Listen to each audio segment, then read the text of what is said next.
Apata Uyes Entertainment TV, your #1 birthday arena.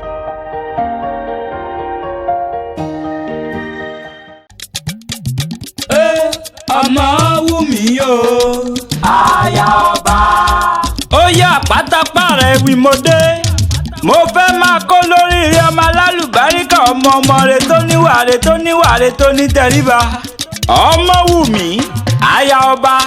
Máa wọlé máa rọra aya jagunjagun. Èmi kí ọ tológun mo kí ọ tọ̀wọ̀tọ̀wọ̀ mo kí ẹ tìjẹ̀bú torí Ìjẹ̀bú ni ọ Ìjẹ̀bú ń bàbá tó bí ọlọ́mọ ńlẹ́ ọmọ eré nìwà.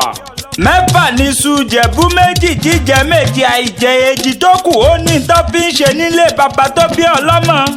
Ńlẹ́ ọmọ alágẹmọ mẹ́rìndínlógún ọmọ alágẹmọ òtúyọ̀yọ̀yọ̀. Ńlẹ́ o arẹwà ọmọ olóríire ọmọ.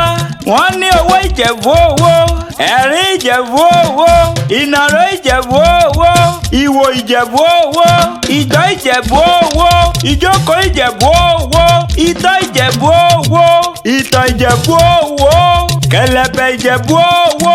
Ńlẹ́ o ọmọ Ìjẹ̀bú, gbogbo Ìjẹ̀bú tí mo mọ̀ ni wọ́n ní lárí tán sí lówó lọ́wọ́ òkú oríire ọdún ọjọ́ ìbí tòní.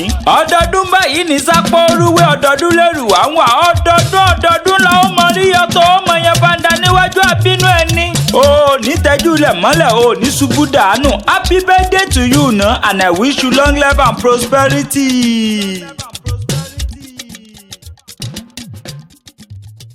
Thank you for watching our video and follow us on Instagram, Twitter and Facebook at Apata Ewi. Please don't forget to subscribe to our YouTube channel for more videos.